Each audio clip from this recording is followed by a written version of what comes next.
Hi, and welcome to the Tea with Intuitives podcast. I'm Meli, an Akashic reader, past life psychic, and channeling coach. And I'm Brittany, an authentic empowerment coach, Akashic record reader, and esoteric energy healer practitioner, healing practitioner. And today we are giving you part 2 of our Halloween special. We're going to go into our experience with ETs, extraterrestrials, aliens, other light beings. So if you're interested in that topic, keep listening. Yes, and also during the podcast, we cannot remember the name of a woman who does hypnosis, and we just got the name. It's Dolores Cannon. Perfect. Yeah, so there you go. Enjoy part 2. Love it. What are you most afraid of? Ghosts? Yes, absolutely. I'll tell you what I'm most afraid of. Aliens. Really? Oh no. Did you have an alien encounter? I think so. We need to talk about that on another episode. Oh, is it the one that you told already? I don't know. What did I say? In your Akashic records? Oh, no. No, okay. Tune in for the alien episode. It's so fascinating. I had a client who was abducted by aliens when she was very young, and she asked me to go into her Akashic records and ask what happened to me and why and where were my guides when it happened. Mm-hmm. And it was the first time I was asked by that regarding more alien abductions. You know, some people talk about, okay, I can feel other types of entities, but an abduction, it was the first time. Yeah. You know, when you said you get scared, well, you were, not anymore, but if you'd go to pee in the middle of the night of ghosts, I do the same thing, but with aliens. Oh, yeah. I'm like, Yeah, if I get out of bed, they're gonna take me while I'm peeing. I know. I have these thoughts once in a while if I watch a movie about aliens and I go to the bathroom during the night. I'm like, oh no, don't think about that. Well, it was a huge healing when we had read, before I had read Journey of Souls with the book club. I couldn't read it because I started having an anxiety attack and I hadn't even read it yet. Mm. And it was because hypnosis triggered me. And we were going to read the spiritual book about this person hypnotizing. Mm-hmm. So I had to reach out to people who had read Journey of Souls to ask them what was in it because I was so afraid of reading it. Because you had hypnosis done on you? So this is the crazy part. I knew I was being triggered and I didn't have all the answers. So I made sure with the opinions of others that it was a safe book. It was a really healing book. So I was like, okay, I can read this. Yeah. The second thing I did was I went to my own Akashic records and I asked for the trigger of hypnosis to come forward. And I saw a figure that was not human. Mm. And I didn't want to know. I specifically said to my guides, I don't want to know what happened. I don't want to see what happened, but I want to release the fear and the anxiety that this is triggering for me. Can we do that? So we called in the archangels. We did a forgiveness ceremony for that being that came forward. I didn't see the being because I didn't want to, but I could see its outline and I could feel its energy and I knew it wasn't human. So I did this huge ceremony, released it. Immediately the anxiety went away and I read the book. I read all 3 books and it was a really beautiful healing that happened. But as we know, things ebb and flow. And I think that this happened to me more than once and possibly more than one lifetime. So about a month ago, I couldn't sleep for almost a week. I would be up until 1 or 2 a.m. I would try to sleep with my light on. And my partner works 24-hour shifts. So I'm home alone a lot at night. So I was getting a lot of anxiety, fear, just couldn't sleep at night. It was so bad. I thought they were coming for me again. So I had this huge fear come up around it. But I did exactly what you said. Call in the light, raise your vibration. I kept going into my light. I kept calling in. I want to tell you the best thing that helped me complete that whole thing. I decided that I was going to call in the beings that are on my team and the beings that I work with for healing and to help clients heal. And that would be the Pleiadians. So I called in the Pleiadians and I asked them to protect me and protect my house. And I asked them to communicate with any being that in the past or present had been keeping watch on me or had been watching sort of my ascension journey as a soul or had been doing anything to me, hypnotizing me, anything without my verbal consent. And when I asked them to intervene and to help, I slept. I immediately was like, oh, I feel great. And I went to sleep. Wow. Yes. So for anyone who is going through this, call in the beings that are on your side to protect you, because sometimes it takes that much sort of love and community to really put up this boundary for you.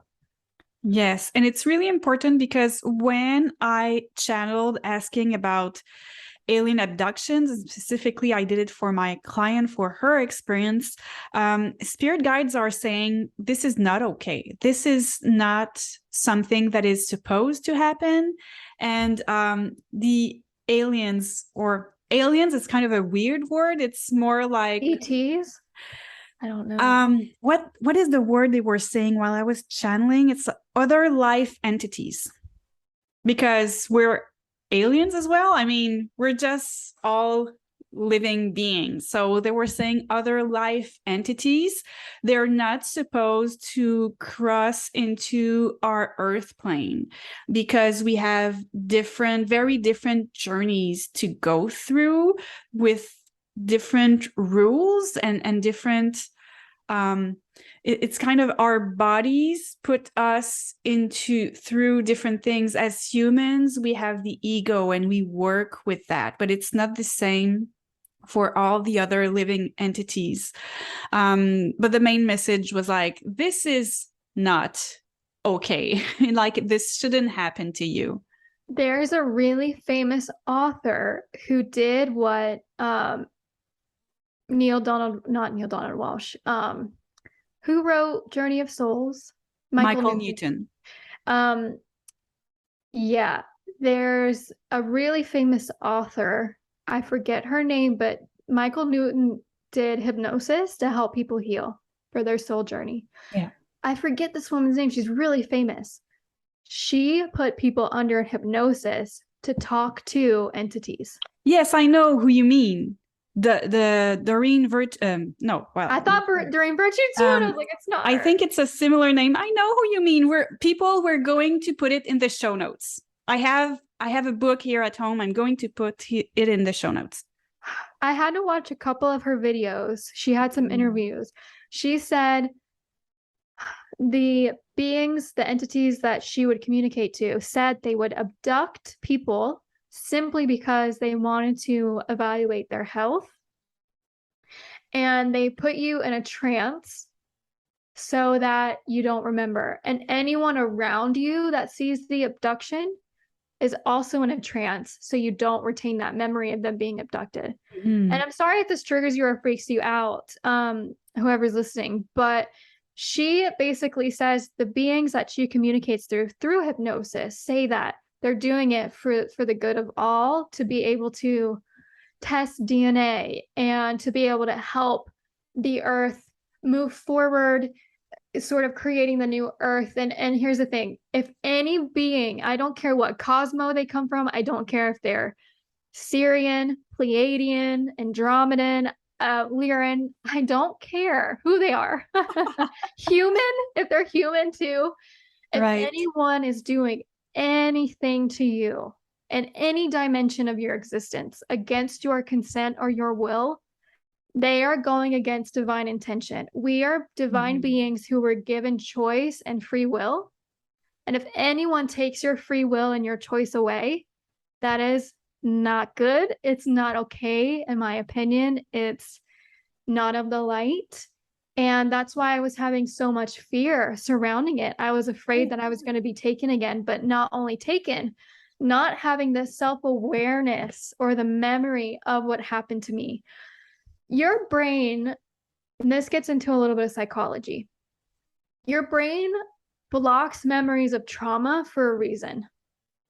You are being protected, like your reptilian brain, that part of you that goes into fight or flight mode or wants you to stay safe in your bubble, right?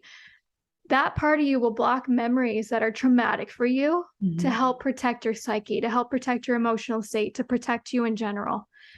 If something is taking your memory away, then it might not be good intentions. If something is taking your memory away because they know the impact on your psyche it would have for you is super extreme, I don't feel it's of the light. And that's what they do. They go against your consent, they go against your free will, and they take your memory. And those are three big boundaries that I don't think any being anywhere should cross with anyone else. I'm going on a rant.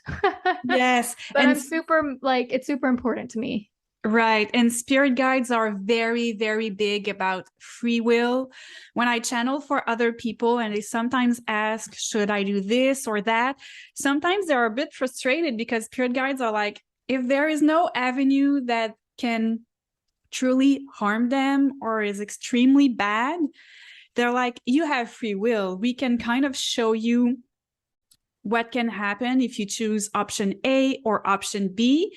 But it's your life. It's your free will. We're guiding you, but you're always in control. You're always deciding. That's how you know if you are with a benevolent entity or not. Yes, beautifully said. And this is our planet. Like Earth is our planet. Humans are the gatekeepers of Earth. We are the ones who are put in charge of leading this society, the species of the planet, the planet itself, to the future of where it's going to go. It's honestly like the Titanic. We're the captains of the ship. If the ship goes down, we're going down with it, and it's going to be our karmic debt in the future as a species to rewrite that story.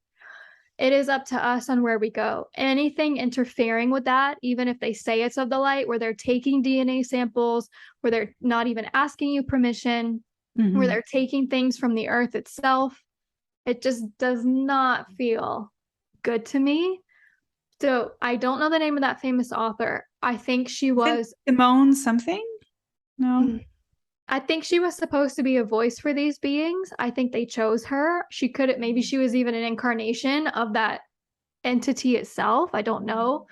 But she even said in her interview, they've asked me if I wanted to go and visit them. And they've asked me if I wanted to see them here in the 3D, that they would show themselves to me. And she says this on video. She says, I guess I'm a chicken because I told them no, that I didn't want to see them and I don't want to visit them. Why? Why is there a voice inside of her head saying, even with the option, she still would not see them or go visit them? Right. Because she's not supposed to. Yeah, it just feels... There's nothing that would help her or a cause or anything. Yeah. Now, if a Pleiadian landed, I would want to go. If a Pleiadian was here, I would be like, yeah, let's hang out. Yes, because you can feel the good vibes. Yeah, exactly. And that's what I brought this up, because it's Halloween and it's a spooky season. That's the thing that scares me the most. But I've recently healed a lot of that because I've called in other entities, other light beings to help protect me from any of that happening again.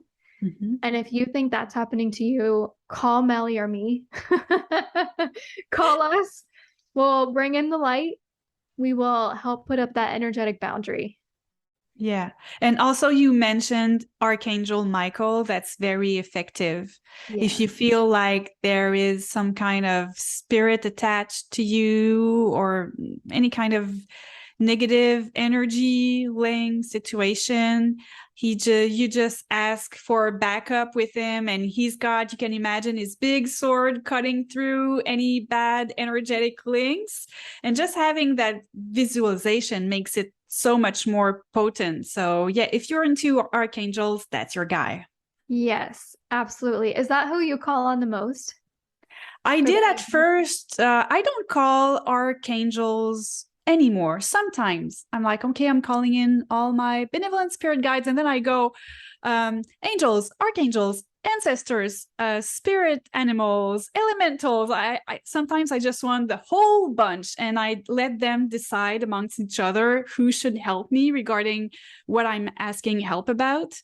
That's when I might feel a bit more insecure, uncertain. I'm calling in everyone, and it's very personal who you connect with. There is Mhm. no type of entity or spirit that is better than another. It's kind of different specialties and different. Yeah. It's like friends on earth. We vibe with certain types of people. It's the same. I'm very much vibing with spirit guides, elementals, spirit animals.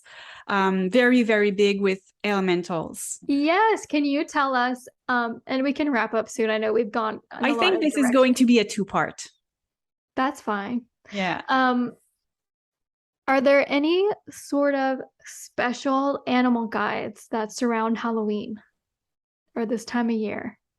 I have no idea. I never thought about that. I always feel called by the animals associated with a season, not necessarily with Halloween. So during these times, I'm feeling called to work with the squirrel and the fox a lot. Yeah. And when it's winter, I'm feeling called a lot by the wolf. So they're always present, but it's kind of one will go to the front burner, one or two. And I always have like the fox, the whale, the wolf, they are very much around. These are kind of the main ones. And with the elementals, I'm getting a lot of dragons as well. So fun. Yes. So fun. I always think, of course, you see the black cat everywhere. Cats are everywhere. But I always think of spiders Yes.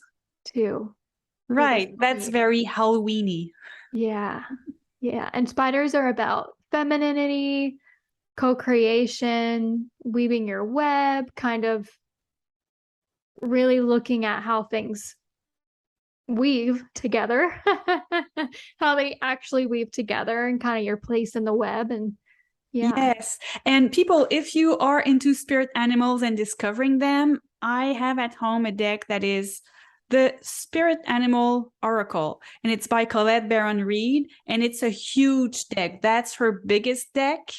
And she has all this connection with the spirit animal because her father's family was into, is it called animism?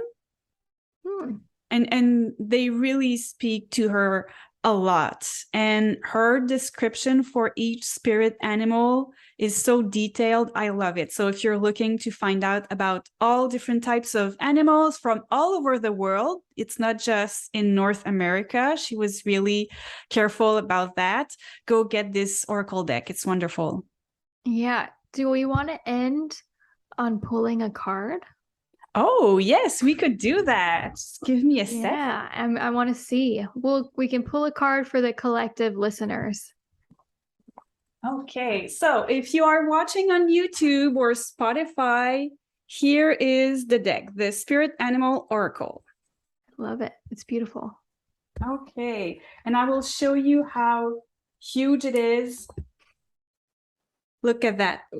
Whoops, it's difficult. Oh, that's ginormous. Yes, yes. Okay, what do we want to ask? Hmm. Maybe blessings for this time of year. I don't know. The card for a blessing for everyone listening. Perfect. So people who heard me knocking and you're wondering, what did she do? To purify the deck, I like to do two things. I like to give a little 1, 2, 3, little knock, and I always use a kyanite wand and do a number 8, figure 8 or infinity on it, just to make sure that the deck is clear of any previous energy, previous readings. Okay, so here we go asking for, I'm sorry, Brittany, what did you say again? I think just a blessing, Just a like a blessing. blessing for everyone here in our collective. Okay. So calling in my benevolent spirit guides and all the benevolent spirit guides of the people hearing this, watching this. I'm asking you all, what blessing do you have for us for this time of the year?